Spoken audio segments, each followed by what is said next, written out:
teman-teman, terima kasih sudah setia menonton di channel saya. Hari ini tetap kita kawal peristiwa ibu dan anak di Subang.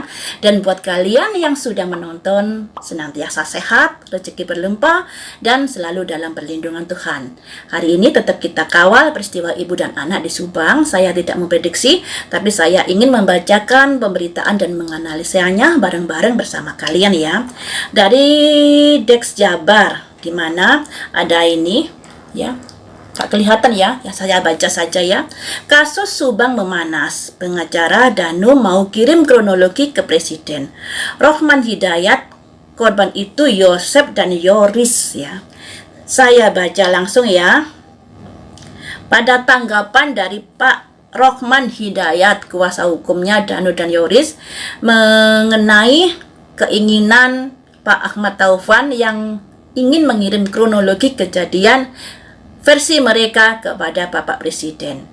Nah, tanggapannya seperti apa ini?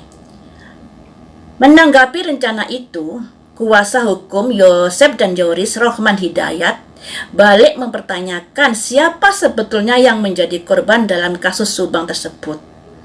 Yang sebenarnya korban itu Yosep dan Yoris. Jangan sampai ada orang lain seolah-olah jadi korban, ujar Rohman Hidayat kepada dexjabar.com Selasa 11 Januari 2022 petang. Nah, kita analisa di sini ya. Karena kasus ini sudah berlarut-larut, tidak ada ujungnya, pada akhirnya kedua belah pihak ini juga ada greget ya. Apalagi kita juga sebagai penonton juga sudah mulai mual, males, capek melihat dari drama-drama di kedua belah kubu ini. Kuasa hukumnya Danu, Pak Ahmad Taufan, ingin mengirimkan kronologi versi mereka kepada Bapak Presiden. Mungkin ini sebagai upaya untuk membuka tabir ini. Nah, namun yang namanya Bapak Presiden tentunya tidak sebegitu saja percaya pada kronologi yang mereka kirim. Tentunya pasti akan ada pertimbangan-pertimbangan tertentu, apalagi kedua belah kubu ini sudah dikawal oleh publik, memanas di media massa, dan juga ada petugas BIN yang datang. Pastinya Bapak Presiden akan mempertimbangkan, tidak begitu saja percaya pada kronologi yang akan dikirimkan Bapak Ahmad Taufan. Ini analisa versi saya. Jadi sah-sah saja mengirim kronologi kepada Bapak Presiden sebagai bentuk upaya usaha agar peristiwa ini cepat terungkap. Dan menurut analisa saya mengenai pendapat Pak Rohman Hidayat, memang ada betulnya juga ada missnya. Betulnya memang Yosep dan Yoris ini sebagai pihak dari keluarga inti yang istrinya, ibunya, adiknya, anaknya meninggal dengan mengenaskan di kejadian saat itu. Dan mungkin karena adanya kurang usaha dari pihak keluarga, pada akhirnya masyarakat memandang negatif pada keluarga mereka. Karena kurang ada greget ya, apalagi pada awal-awal peristiwa ini Pak Yosep langsung minta pendampingan, maksudnya bukan minta ya, diberi saran oleh adiknya Pak Mulyana untuk didampingi pengacara. Tapi yang saya baca, yang saya lihat entah di konten siapa itu dilakukan karena Pak Yosep ini merasa sudah di-framing, sudah dijebak, makanya segera didampingi pengacara agar penjebakan itu tidak sampai goal ya. Intinya di situ. Jadi ada pendampingan pengacara dikarenakan pihak Pak Yosep merasa sudah di-framing dalam hal ini.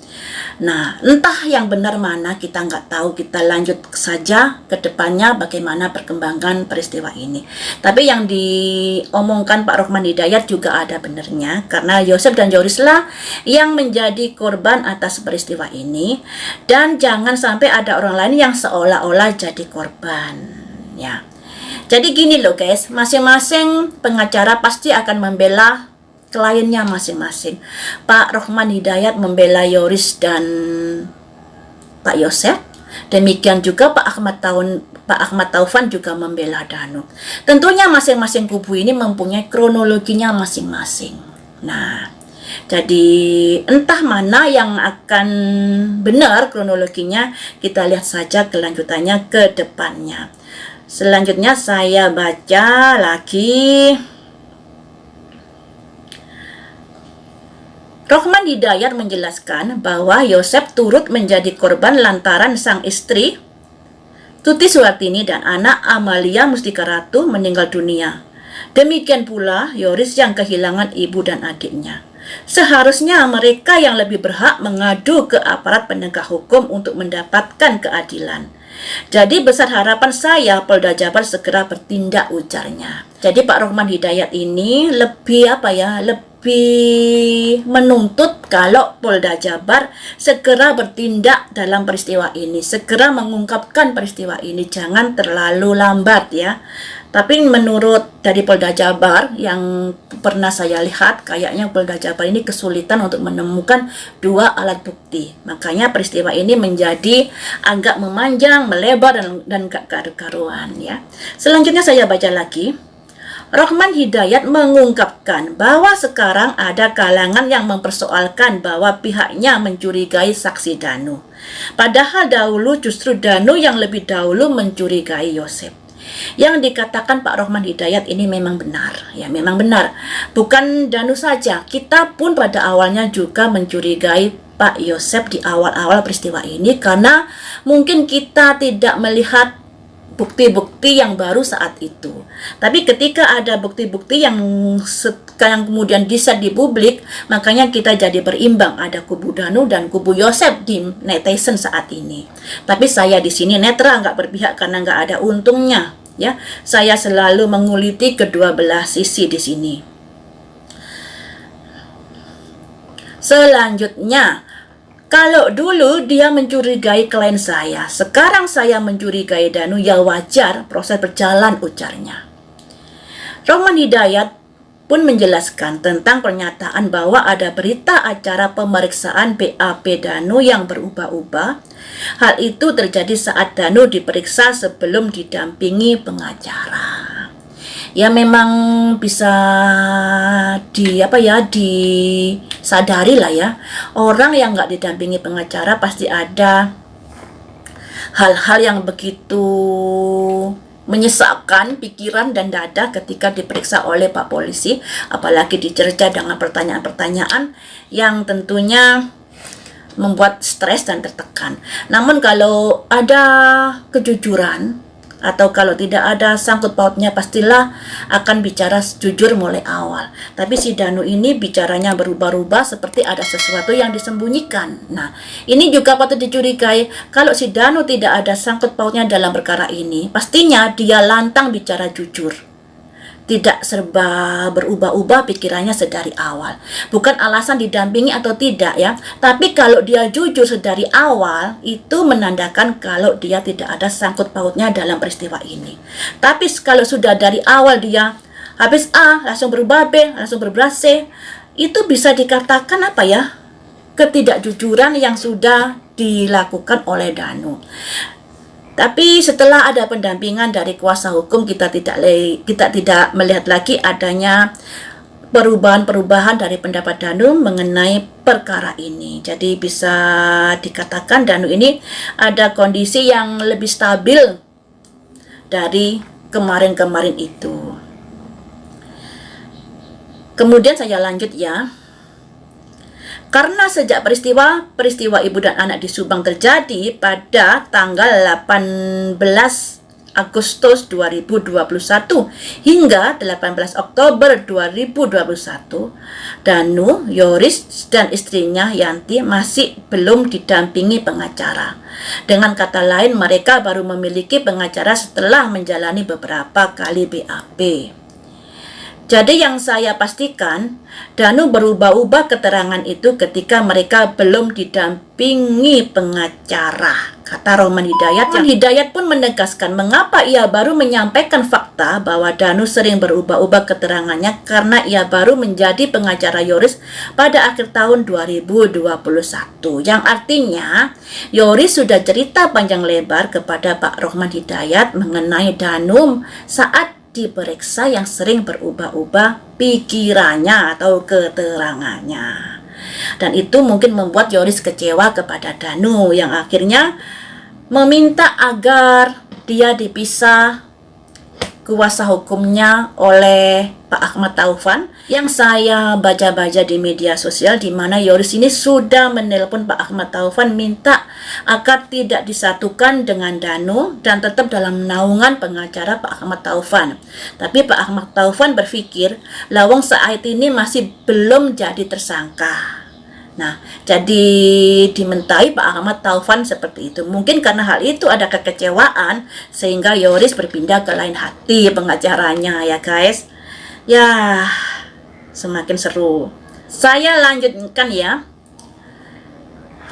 Menurut Rohman Hidayat, Yoris memang tidak mau dikelompokkan dengan Danu karena Danu sering berubah-ubah keterangannya di awal-awal menjalani pemeriksaan oleh penyidik Polres Subang. Ini sudah saya jelaskan yang tadi itu, yang mana Yoris ingin berpisah dengan Danu. Jadi saya tidak mengarang-arang cerita bahwa Danu sering berubah keterangannya. Itu keterangan Yoris ketika mereka belum didampingi pengacara tutur Rohman Hidayat. Oh, jadi menurut Pak Rohman Hidayat ini, ceritanya Yoris kepada Pak Rohman Hidayat saat Yoris dan Danu belum didampingi oleh kuasa hukumnya Pak Ahmad Taufan saat itu.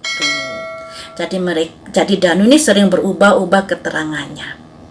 Nah, yang menjadi pertanyaan, kenapa sudah tahu Danu berubah-ubah saat itu, Yoris kok malah merapat ke kubunya Danu? Ya, baru merapat ke kubunya Pak Rohman Hidayat setelah barusan saja kayaknya ya, setelah beberapa bulan berjalan, barusan saja dia merapat ke Pak Rohman Hidayat. Pastinya si Yoris ini sudah ada pemikiran-pemikiran matang untuk itu. Mungkin si Yoris ini juga sudah melihat perkembangan permasalahan yang ada dan kemudian berpikir masak-masak dan matang-matang, akhirnya berpindahlah dia ke lain hati. Rohman juga menjelaskan bahwa hal itu menjadi motivasi untuk Yoris yang akhirnya menyewa pengacara agar segera mendapat kejelasan. Posisinya Yoris sedang tidak akur dengan Joseph, tapi dia juga tidak mau memposisikan disamakan dengan Danu, meskipun dia dipanggil tim penyidik, mereka selalu bareng, kata Rohman Hidayat.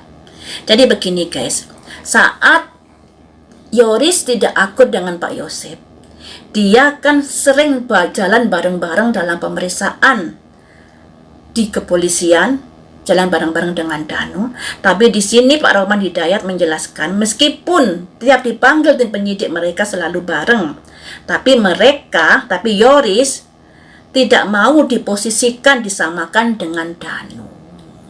Jadi begini guys, si Yoris ini kan bisa dikatakan tidak ada bukti di TKP.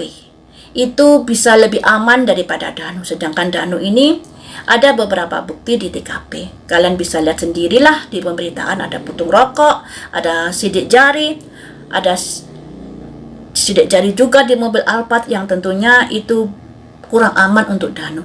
Dan di sini sekalipun Yoris jalan bareng-bareng dengan Danu saat diperiksa penyidik, tapi dia tidak mau disamakan posisinya dengan Danu yang bisa dikatakan Danu tidak aman. Cuman ya begitu tadi, kenapa sudah tahu Danu tidak aman? Mengapa pengacara satu tim dari awal? Saya dari awal mengawal kasus ini sudah berkoar-koar di media sosial, di YouTube saya ini, harusnya Yoris ini berpisah tim dari timnya Danu maupun timnya Pak Yosep. Harus berdiri sendiri independen, jangan nyemplung di timnya Pak Yosep, juga jangan nyemplung di timnya Danu saat itu. Nah, kalau mungkin saat ini Yoris sudah nyemplung di timnya Pak Yosep, mungkin pertimbangannya karena masalah ini sudah berlarut-larut. Kalau dia menyewa pengacara baru lagi ini harus mengenali permasalahan ini dari awal lagi. Mungkin pertimbangannya itu kalau menurut saya ya. Atau ada hal-hal yang lainnya saya juga kurang bisa ngerti tentunya. Jadi seperti itu teman-teman pemberitaan yang bisa saya analisa saat ini. Semoga peristiwa ini cepat terungkap, siapapun itu pelakunya, entah dari kubu A maupun kubu B. Yang penting terungkap dan tidak salah tangkap ya. Saya di sini berusaha netral, mengemukakan dari dua sisi pemberitaan. Kalau ada pemberitaan dari kubunya Danu juga saya up, kalau ada pemberitaan dari kubunya Pak Yosef juga saya up, biar pemberitaan berimbang di sini. Lain waktu kita sambung lagi dengan ulasan yang lainnya. Terima kasih sudah setia menonton di channel saya.